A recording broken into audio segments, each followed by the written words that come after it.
Welcome, everybody. We're back. I'm really happy to be back hosting webinars on behalf of the Behavioural and Implementation Science Intervention Center at NUS. My name is Robyn Mildon. I am the CEO for the Center for Evidence and Implementation, when we have an office here in Singapore. And I am also a visiting associate professor with the medical school at NUS and partner in crime for our BISI center with one of our speakers today. But before I introduce the topic and our panelists, I just wanted to highlight a very special and important event that's coming up. So Center for Evidence and Implementation, BISI, our center at NUS, and Monash University are co-hosting the Evidence and Implementation Summit this year, October, you can see from the slide, 9th to the 11th. October the 9th will be a number of pre-conference workshops that people will be invited to attend on 101s on implementation science, on getting policy used in evidence, all sorts of fun things. And then the conference itself will be the 10th and the 11th. This year we're combining this is the postcard for it, that's why I'm holding that. This year we are combining in-person and hybrid. So you can join us here, it will be in Melbourne, Australia, join us in Melbourne, or you can also join from anywhere you are in the world online. Abstracts are about to close on the 4th of June, so you've got a couple of weeks to think about what you might want to submit, and we would love to see as many people at the summit this year. It's the largest of its kind. It focuses on health and healthcare, but mental health, early childhood, parenting, public health, but we also focus very much on evidence and implementation because similar to this webinar, they go together. So hopefully see a number of you there. Without delay though, let's introduce a couple of our speakers. So the topic for our webinar today is Behavioural and Implementation Science and Health Communications Better Together, and that's a question. And we have two fabulous speakers. I'm quite biased about each of them because I selected them, so I have very high hopes. I want to invite a new friend of BISI's, and that is Professor May Lwin. May is the Chair and President's Chair, Professor of Communication Studies. I have to read her bio, it's just off camera, at Wee Kim Wee School of Communication Information at Nanyang Technological University, Singapore, otherwise known as NTU. She is also a joint professor at NTU LKC School of Medicine. She's a fellow of the International Communication Association and specializes in strategic communication and health communication. She has a number of research projects we're going to hear about today, and we are very grateful to May for agreeing to join us out on this webinar. So welcome, May. And the second speaker, I'm very thrilled to be able to read this for the first time, Nick. So Nick is the academic director for the Center of Behavioural and Implementation Science Interventions, otherwise known as BISI, at the School of Medicine at National University of Singapore. The reason I'm delighted I can say that's the first time I've been able to publicly introduce Nick as our incoming director in person in Singapore for BISI. So it's a little bit of a celebration. Welcome, Nick. Nick has come to us from King's College in the UK and is, yes, people are clapping, that's very good.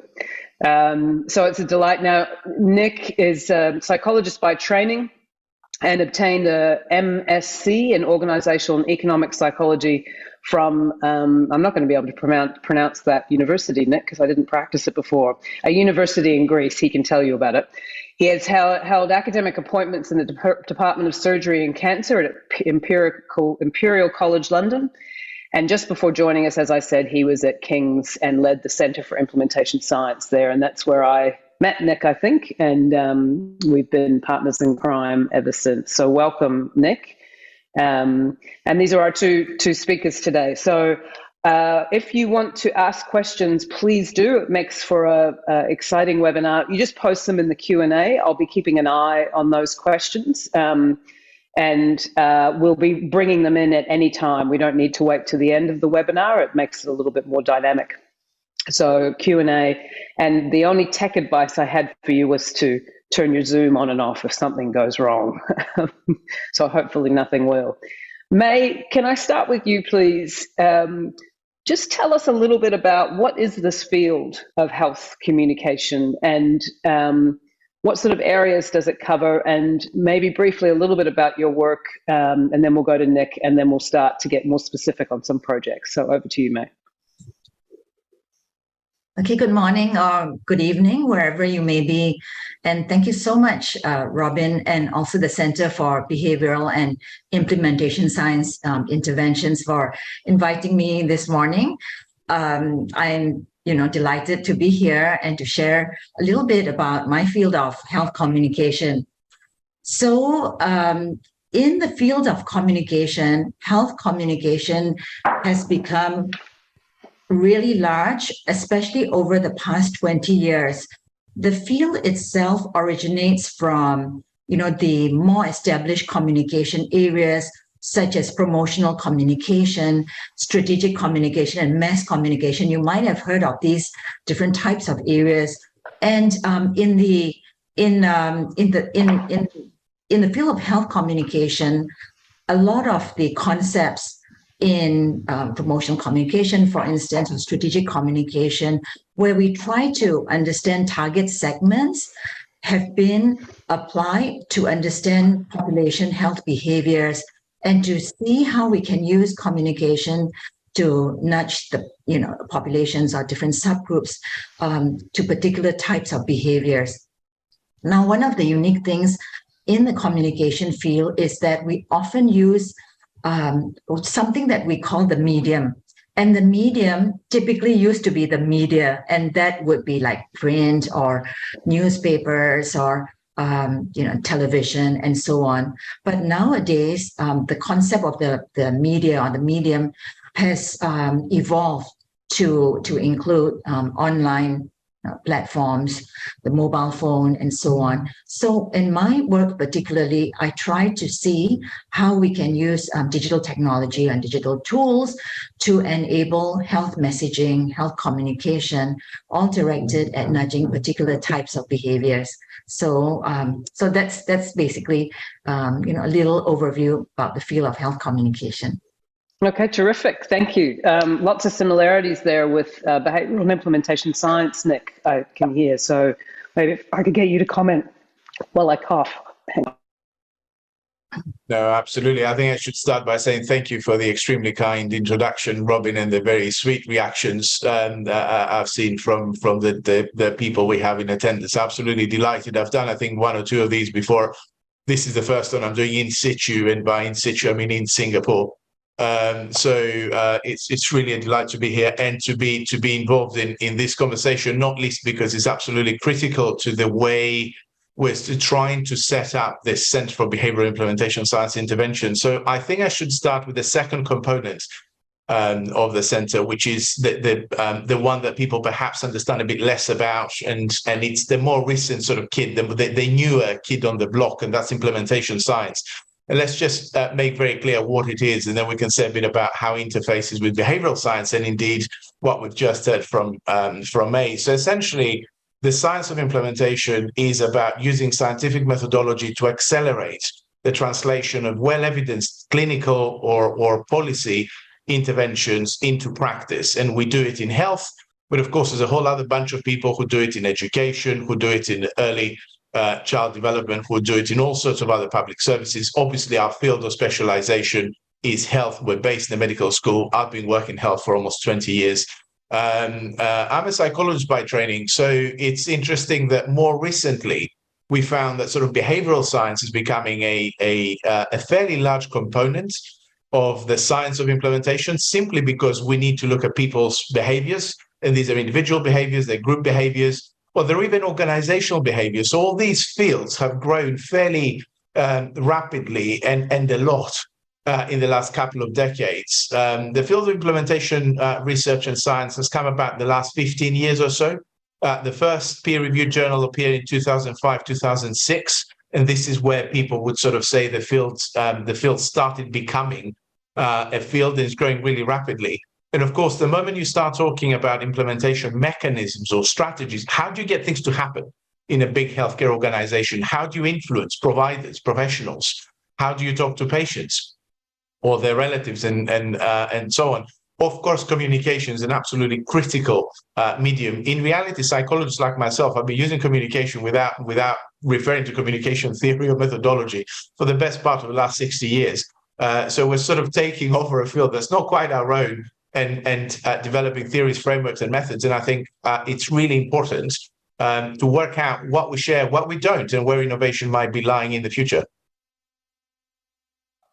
Yeah, terrific. There is so many overlaps, isn't there? I think one thing our audience always appreciates in these webinars is getting a little concrete and providing some case studies or ideas of projects that we do in the areas that we work in, particularly because both fields are multidisciplinary fields working in similar content areas for a very similar outcome, and that is either behavior change or systems change. So May, could you spend a bit of time just talking us through some of the projects that you're doing in your work? Yeah. If I can, okay, just before I share some work on my projects, I just had, a thought that I wanted to add when Nick was talking, right? And that is that why the reason for more behavioral insights, more evidence-based insights in our field, especially in health and medicine, and why this has grown, particularly in the past 2 decades. I kind of like hark back to the very early days of health communication, and the scholars at that time, tried to apply what was working in, for instance, in promotional communication, right, selling soap and so on, and to see whether these ideas and concepts work in the field of health. And it didn't. Health was a very unique area. The same type of tools, and I think that some of you who are familiar with marketing, you might know the 4 Ps and so on, Kotler's work.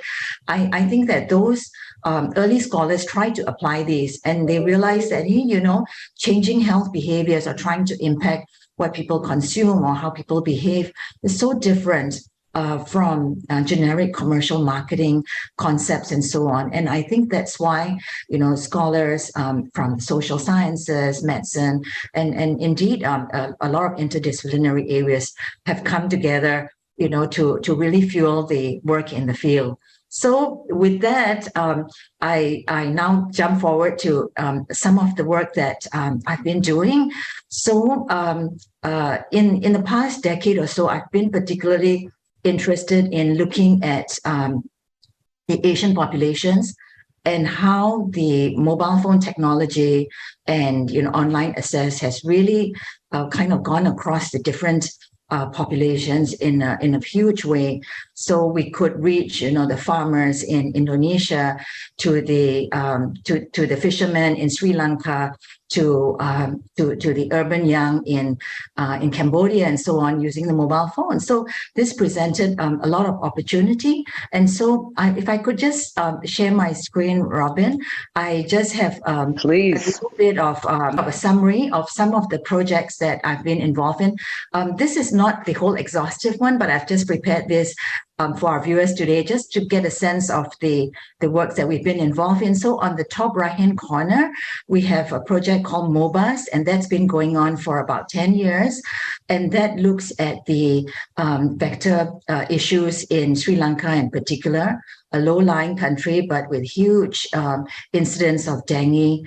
And so we did something called participatory surveillance, where we developed the mobile tools for people to be able to report incidences, and then for the authorities to take action. But all this was wrapped around, evidence-based research and knowledge about the community's behavior, psychology, and the many of the social and cultural aspects of Sri Lanka as well to develop this. And we kept testing, the different facets in order to reach. Now we call this Mobus Plus, and it's going to be relaunched in just about a couple of weeks.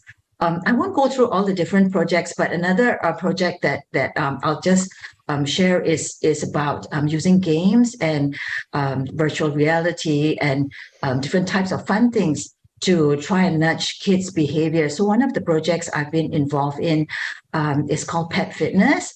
And we had this idea way before a lot of the gamified components like Pokemon and so on became popular. But we were doing it for research and for a science to nudge behaviors, not on a commercial front, which we should have now on hindsight.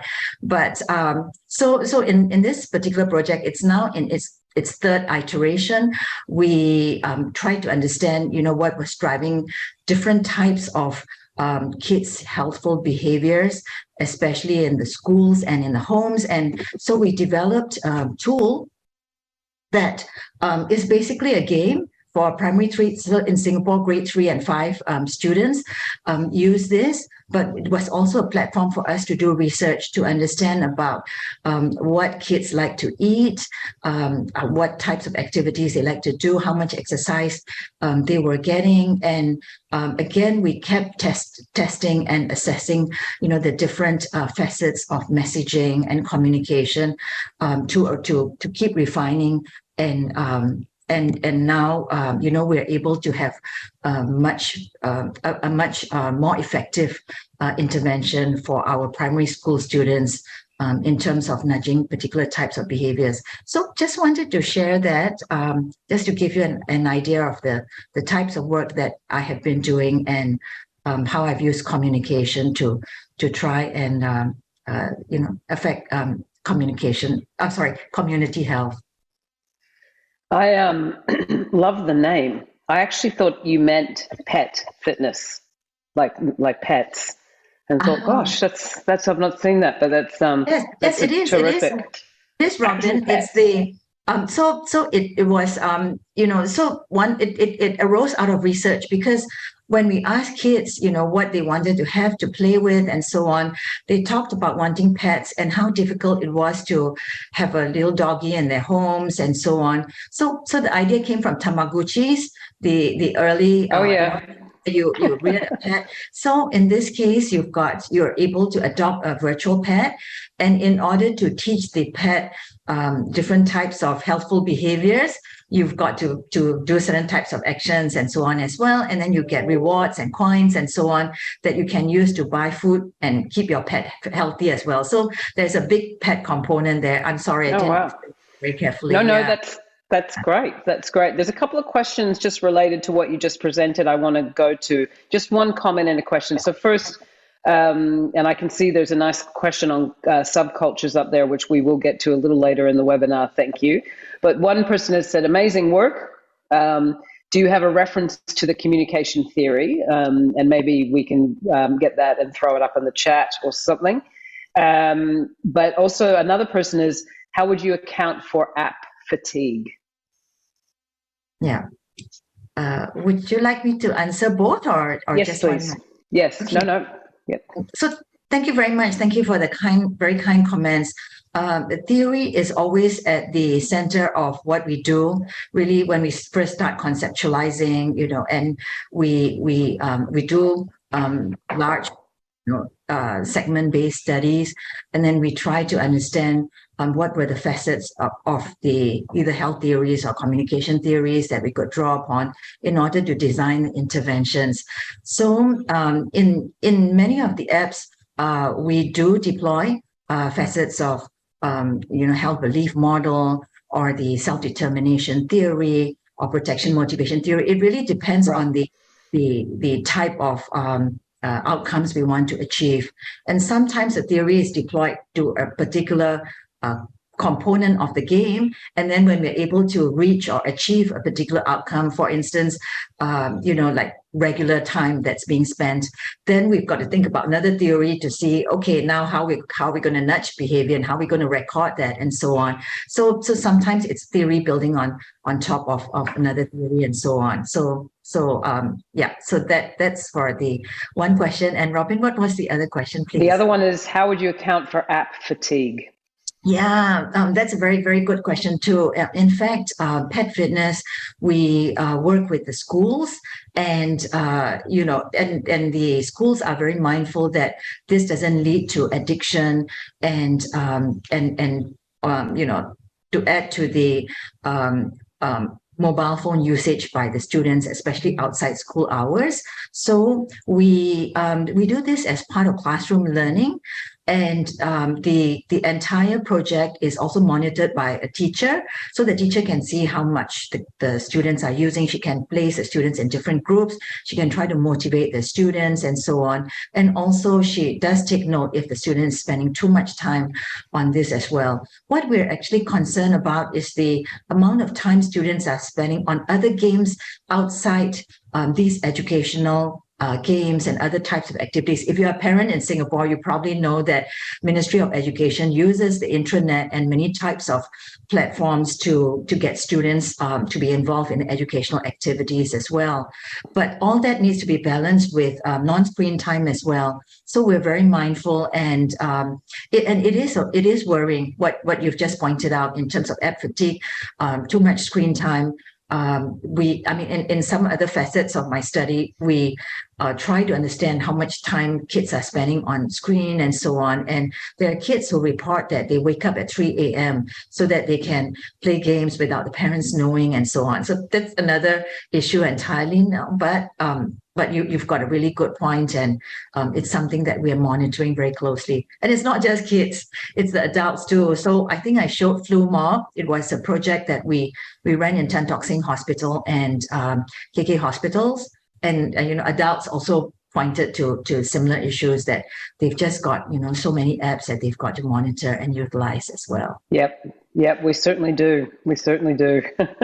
Thanks, May. Nick, if I could throw to you now and just hear a little bit more about some of the work that you and colleagues have been doing in the field of behavior and implementation science, and I think help people see the similarities across the areas.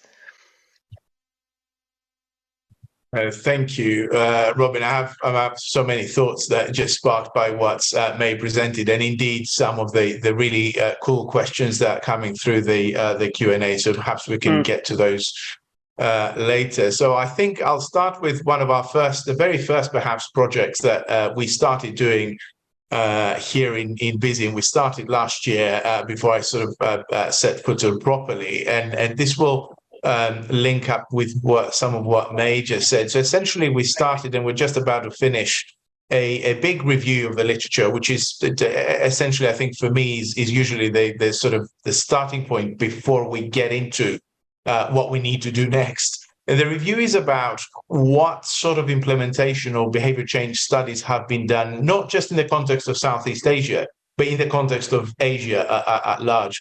And that's because we really wanted to know what May just said about her studies has been applied, how it's been applied, how do people measure the process of implementing and the challenges or the barriers, and what these may be, and are they comparable to what has come out from other healthcare systems or other countries. So as I said, this review is coming to an end, and we're going to do a bit of preliminary reporting on this next month at the conference there. Hopefully we'll start publicizing what's coming out. The interesting thing that we're finding through the review is that the areas of application, I should say, are quite comparable across the world. That people are interested in long-term conditions, and lots of studies around what are the barriers and drivers of getting things into a healthcare system.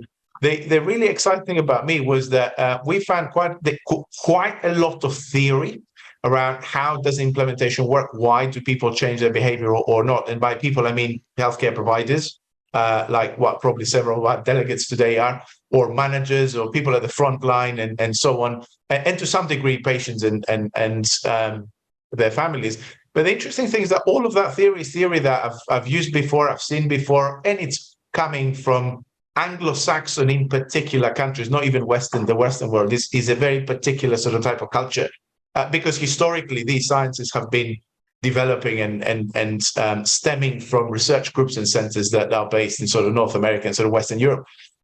So we're finding that the way we think about human behavior tends to be quite uniform in these publications around the world. And for me, that raises one of the questions: are these theories adequate?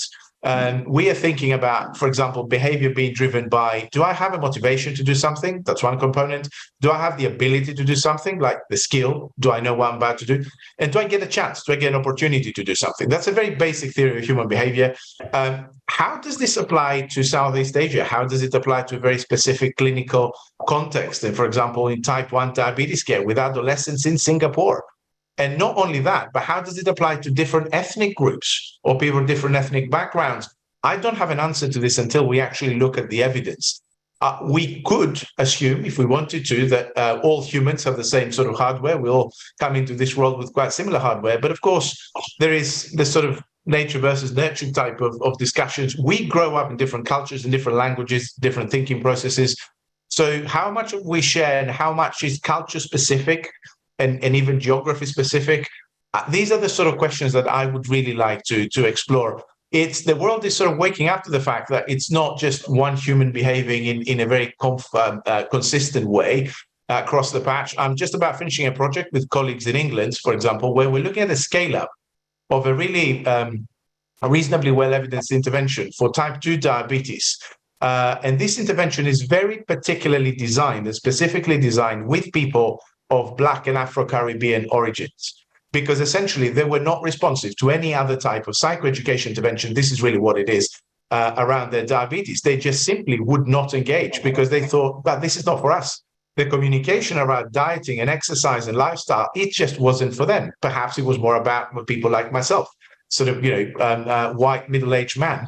But it wasn't for a Black middle-aged man, and therefore we had to change it. So my clinical colleagues did a lot of the work with those patients to come up with a communication package, which essentially is at the core of that and feeds into that intervention. Now, this is just an example. We see how well it scales and what the barriers and drivers are, some of which are not about behavior, let's be clear. Some of those are about organizational support and systems, and I'm pretty sure we're going to find some of that here too. But how these things look, what they look like, how they pan out in practice, I keep a very open mind as to what we might find when we try and introduce similar interventions here. And by all means, I would say we shouldn't just be copying and pasting interventions from other systems, because chances are that as we've already heard from Age, to be using sort of theory that's applied to commercial marketing to sort of into social marketing and health marketing just doesn't work. I wouldn't be surprised at all. I would actually put quite a large bet that if we import wholesale programs from elsewhere, they just wouldn't work. So the direction of the work, to go back to your original question, Robyn, is about let's see what the gaps are. Let's see what we know about potentially cultural differences, how people, what determines barriers or drivers to getting some of these interventions for long-term care, in particular, long-term conditions, into practice in Singapore and in the wider region. And let's take it from there. Let's develop some fresh evidence that feeds into our understanding of what makes these systems work better. Oh, May, what a segue over to you, huh? So that was, and there's a couple of questions relating to culture, including to what extent do we cater for subcultures when you plan for health communication and implementation? So, May, just to jump off what Nick was talking about there, can you talk a little bit about how you take into account culture in the work that you do, and particularly in the work in Asia, and just comment a little bit more on the context that you're working in health communication and how culture is important? Yeah, Robyn, I just couldn't agree more with Nick that it's so important to understand the cultures, the communities, the behaviors on the ground, because when we're talking about communication, it's kind of the tail end, the part that's facing the the humans and the people, right? So that kind of final touch point, with the people that one is trying to influence or to share information and so on, then becomes so critical that we go beyond just taking something that's worked in a different country or a context and just applying it because by changing something like language. So I don't know how many of us have, heard this before where somebody says, oh, I heard that they ran this campaign in XYZ country, it ran so well, they had, it went viral, so we should run it in Singapore, or, or this particular brochure worked really well when we gave it to the doctor, so let's just try it here. Often without context and without evidence that it works in a particular community. It's often set up to have problems and sometimes unintended consequences as well. So if I could just go back, Nick, what you shared with me, talking about theories that come from the West and the and the grounding of those theories, sometimes not taking into consideration our local context, right? It makes me remember one of my earliest projects. So when I was a young scholar, one of the first things that I wanted to look at was organ donation in Singapore, which is so important. And we have very few people who wanted to donate organs. So there is actually an organ donation theory, Horton and Horton's theory of organ donation, that's very, very important in the West. And in fact, it's been applied to many countries, especially in EU. And it was really successful. So for instance, in Scandinavia, they've got places that had like 70, 80% of people who sign up to be organ donors. And the deployment of this theory had helped.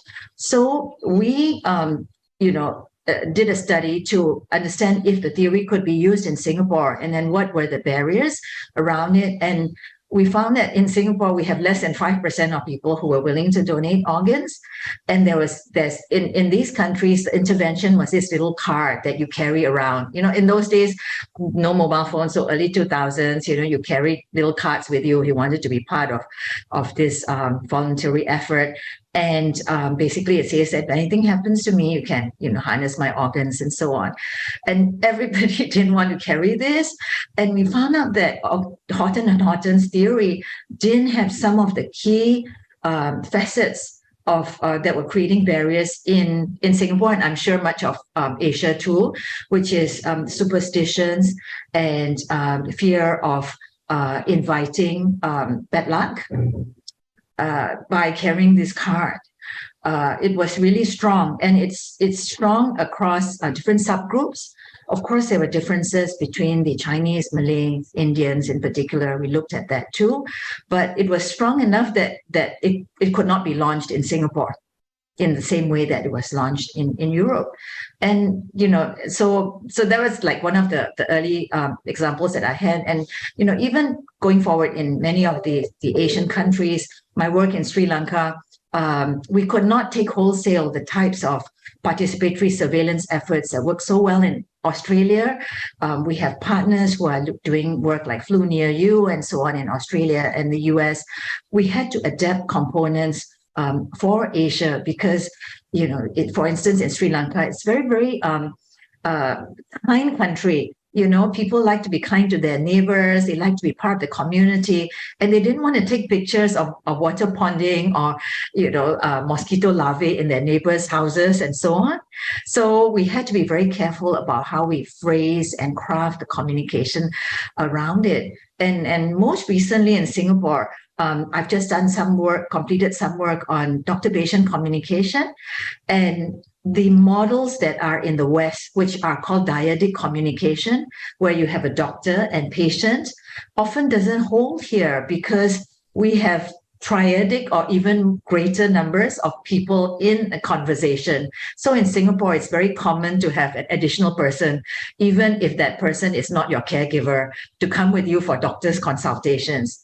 And for instance, and that creates all sorts of dynamics. And I think there was a question on the subgroups, we are finding that there are differences, not just for Singapore across, but within Malay populations, Indian populations, and so on. So what Nick said is very, very true, and really, it's so important that we consider these contextual facets in our implementation science. Terrific. Just apologies, those of you. I'm coming to you from Melbourne, Australia today, and those of you that've been to Melbourne know in the winter we don't normally get sun. So I was not expecting the sun to come out through the windows above me, so apologies. I'm now going to be two-tone. Sorry, Joe.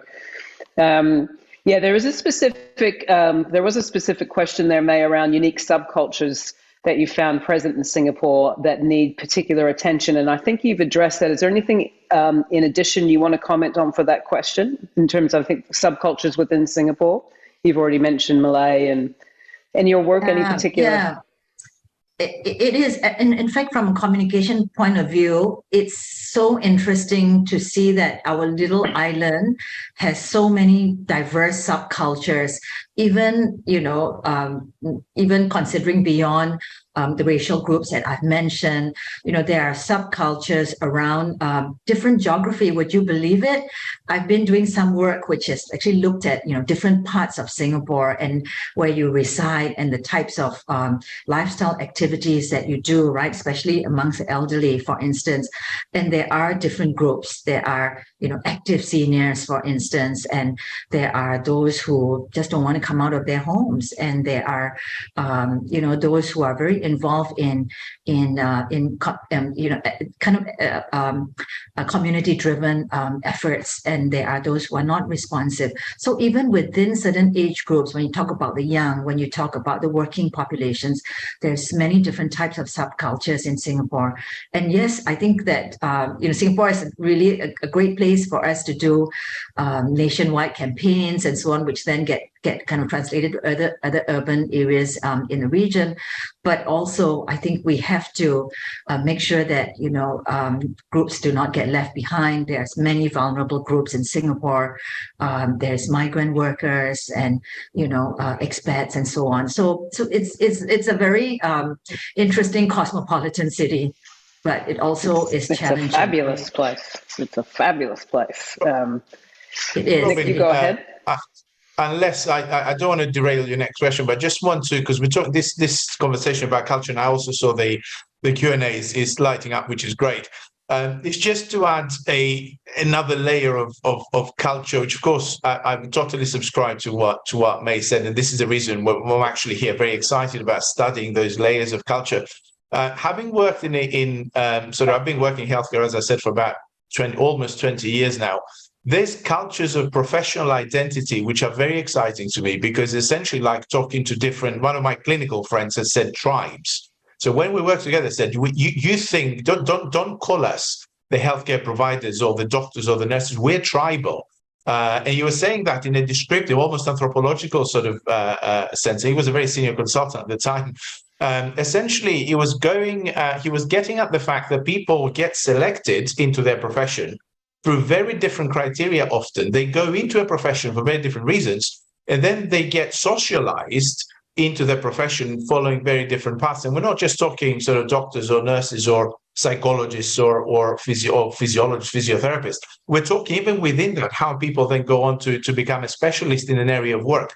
So from my point of view and my experience of sort of applying interventions and doing descriptive studies of, barriers and drivers and how people communicate or not, or how teams are led well or not, we found that essentially it was like literally talking to different tribes of individuals because of their training, because of the way they thought they're expected and they're meant to be doing their jobs, and so on. So I think when we talk about cultures, I would very much like to open up that to professional culture, national culture, religious or linguistic, or any other layers of culture. And I know this sounds like a bit fluffy, but the reality is it has huge implications for implementing things. So there are groups where basically colleagues were saying to us, can you just write a protocol? And these were nurses working in elective surgical care. Let's just make it quite specific.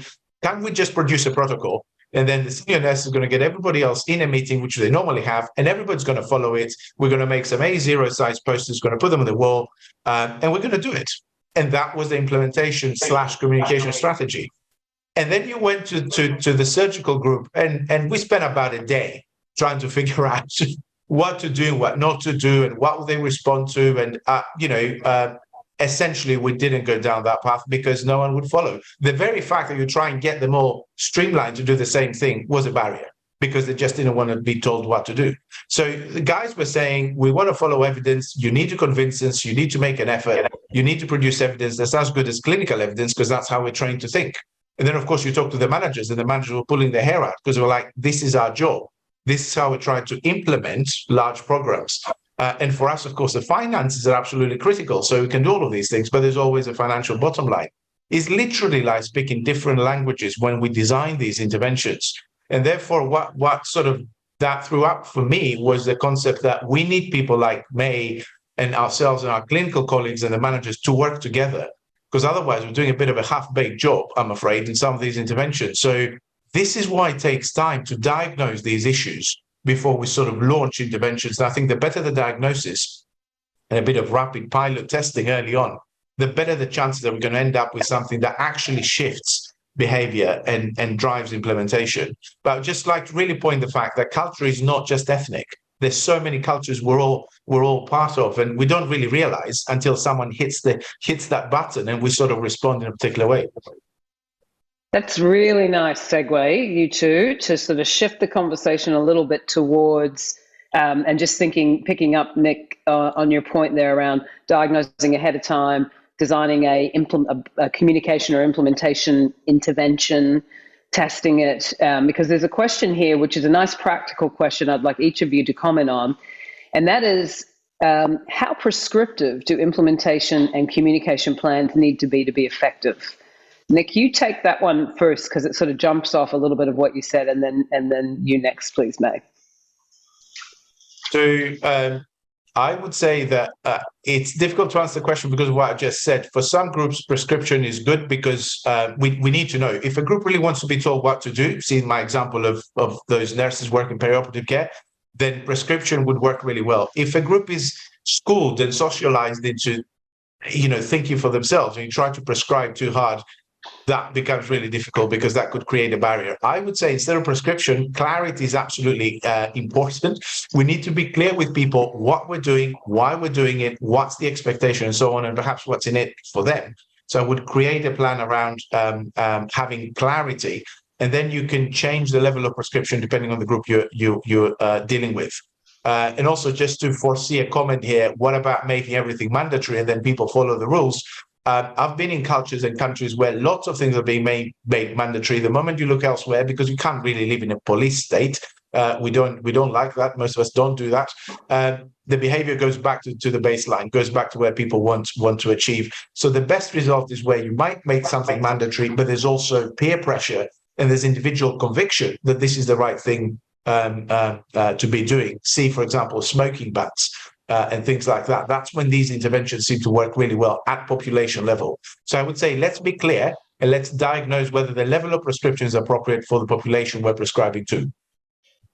Great. Thank you, May.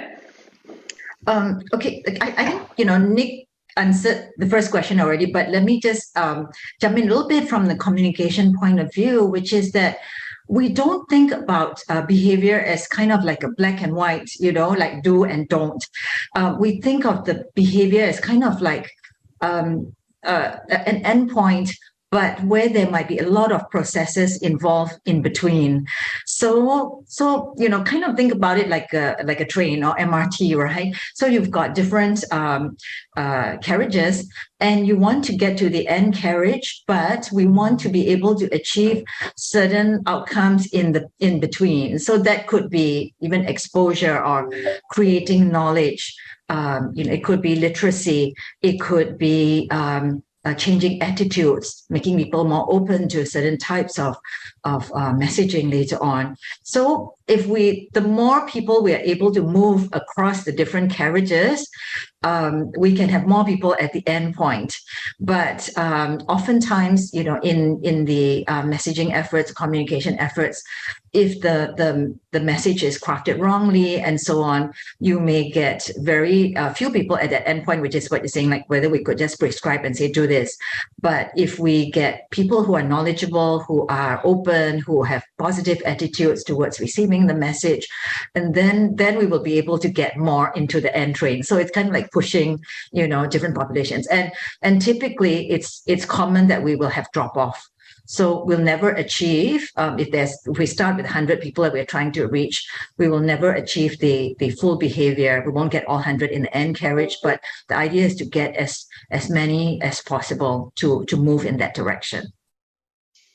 That helps. Okay, so just to build on that, that's excellent. There's a question here relating very much to what you just said there, May, and you, Nick, around health practitioners. Some public health practitioners do not believe that targeting behaviour change is sustainable unless we address change in mindset and values. Could you share your views on that? I think you sort of went there, May, but do you want to add a little bit more to that, just for that question? Yeah, certainly. Sometimes we find that particular behavior is required because a doctor has told you to do that. I mean, we see that often in the AMR space, finish taking all the antibiotics and so on, right? But then why are people not doing that, right? Why are they not agreeing to everything that the doctor says? So there's a lot of processes to understand in between as to other types of exposure, other influencers, and how those messages may also come into play, in combination and so on. So you're absolutely right. It's like how sustainable is message, how sticky the message is, how it really changes into sustainable behaviors is something that needs to be studied, and therefore, major messaging campaigns, efforts into moving large populations and so on, all need to be studied so that we have scientific evidence before we start trying to launch a campaign straight off like we would in a branding or commercial context. It needs a lot more work in the health space. Yep. And Nick, how about from behavior and implementation science? What would your comments be about addressing more than just behavior? Well, I would echo this. I mean, it's going back to if you think about behavior, implementation science are targeting often the providers, the professionals, rather than the members of the public. Likewise, we need to start literally from selection and training, rather than just wait until someone's a senior consultant when we ask them to start doing things differently. And this is part of the challenge that we've always had. I mean, we've often, been in the last 20 years, healthcare delivery is changing. The way we want to train people is changing. But we're starting with the people who are actually in the thick of it, and they're pretty senior. They're schooled in a certain way, they're practiced in a certain way. And then we're trying to change that in the face of essentially someone's entire sort of career, or going against what has been someone's entire career. So I think the message there is as well, when one works with providers, we've got to have a coherent sort of direction of travel, and we need to understand that better. If we select people for their intelligence and really high sort of exam scores and then expect them to work as a team, here is one of the biggest problems I've ever faced in the last 20 years, that people are not selected because they're being team players, and they're not trained to be team players because everyone's examined individually and they go through the ranks individually. So how do you then expect them the first day on the job to work as a member of a multidisciplinary team, which is modern healthcare? So this is one of the classic examples where we need to work backwards and start at the root and say, right, we're going to train you to be team players, team leaders, but also team followers from day one. So you practice like that 10 years later when you exit medical school, or however many years later when you exit nursing school or whatever other school people attend.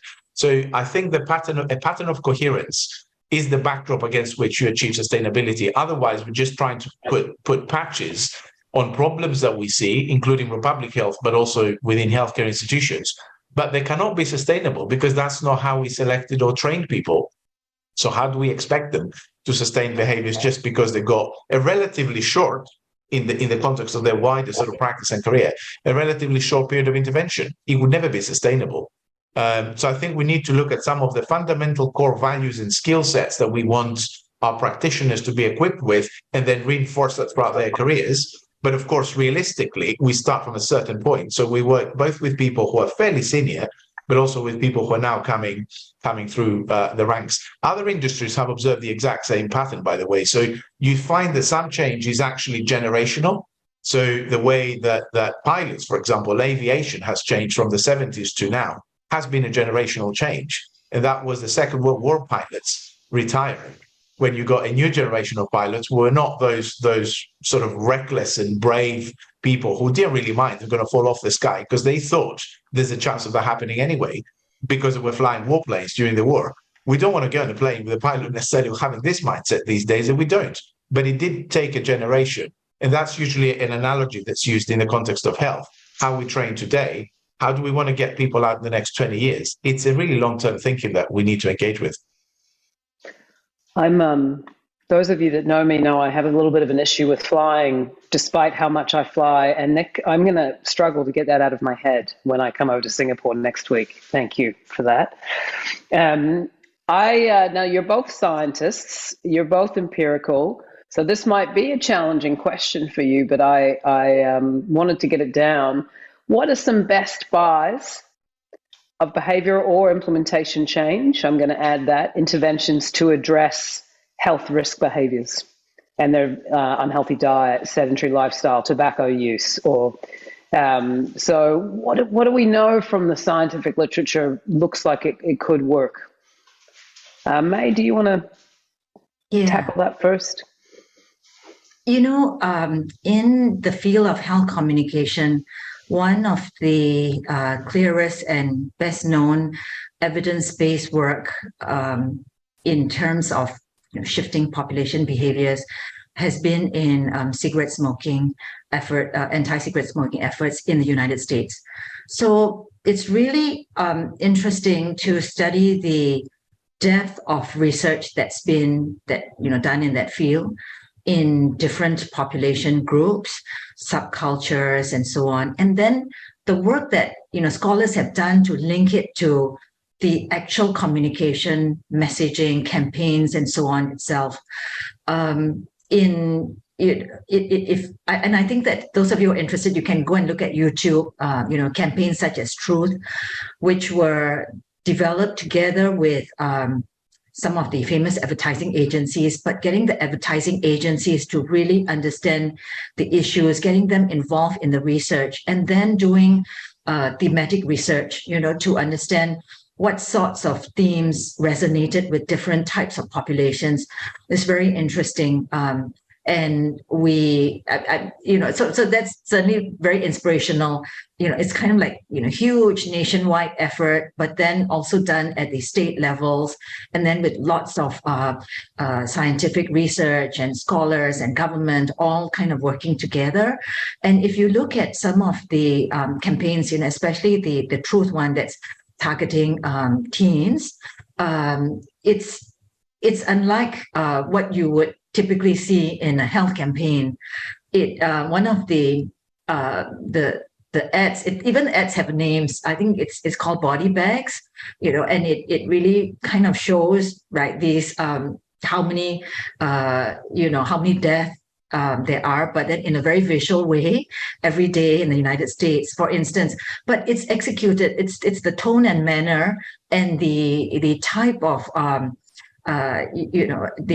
the communication strategy that was used creatively. So combining with creative strategies and so on to really speak to young people. In fact, and of course, very importantly, the effects were recorded, monitored, assessed, and then amendments or modifications were made to those campaigns.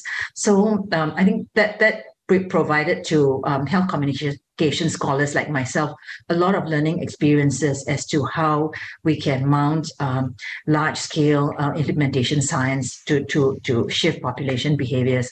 But it's so much effort; it needs a whole of country effort, and that's So that's one of the ones that I would look at. Terrific. And Nick, how about in the fields of work that you do? What works in terms of behavior and implementation change?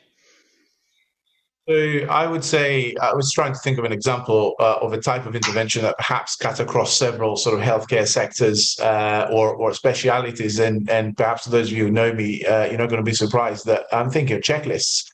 So they started about 15 years ago, intensive care, and then they spread into surgery. Then they went into other specialities like GI care, gastrointestinal care. They've got their own checklist now in endoscopy. Mental health practitioners use them both in community, but also in sort of secondary and tertiary care. And is essentially a whole host of things at different levels. So from senior leadership engagement to educating and explaining frontline, what is the evidence? Digesting evidence. People do not read. I'm very sorry to say, even we as scientists haven't got enough time to read the thousands of papers that get produced every day. People will not read the big latest randomized controlled trial, even if it's in their field or they've read it, but I've seen it in COVID. People were just reading the gist of the evidence. So having the gist of the evidence explained, having peer support, organizational support, we can't expect people to have 25, 26, 27-hour days. When we put things in, we need to be taking things out to create that space. Organizational support, resourcing, training, and education. So essentially, is what I would call a sort of 360 level of implementation support. Behavior doesn't happen in a vacuum. I might have the best intentions, I just don't get a chance to do something.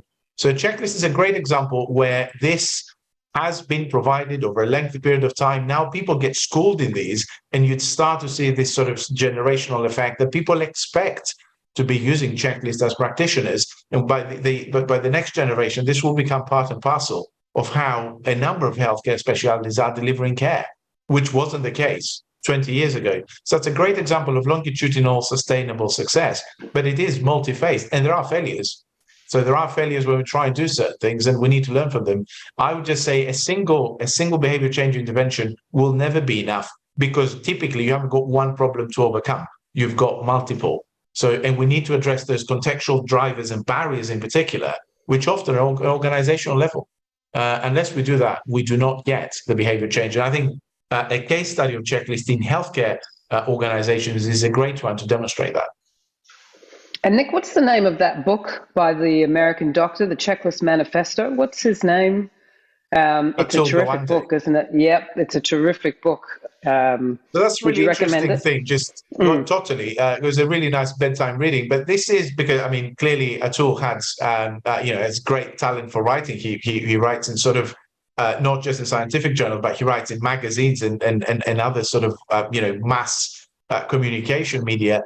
And that's the sort of thing that you get. People were talking about a healthcare intervention that became sort of household thing to talk about. If we manage to do that, and I think this is where we need to be working more with May and her colleagues, that makes it something that gets traction amongst the patients, not just amongst the providers. All of a sudden, that becomes a thing for people to be doing. So that's a great example. That's a good reminder, Robyn. That's a really good read, that book. Yeah, it's a fabulous book. I give it out as gifts. And in fact, there's a question. We don't have time to answer it now, but around books and articles that both of you may recommend. So I think the BISI team will grab some of these questions and we'll make sure we answer them in another way. You two are fabulous. If you want to know more, you need to get to the summit. This is where all the things will be shared about what works and what doesn't in terms of accelerating the use of evidence and policy and practice, and also informing research agendas about what communication and behavioral and implementation scientists should be focusing on and should be doing. There's a lot more where that came from, and the conference itself is multidisciplinary because there are very common things that happen across all the areas we work in addition to healthcare. So we would like to see you there. Please get your abstracts in. Thank you, you two. That was very, very, very engaging. And May, clearly we need to be working with you a lot more. So watch this space, gang, and everybody have a good rest of your day. Thank you.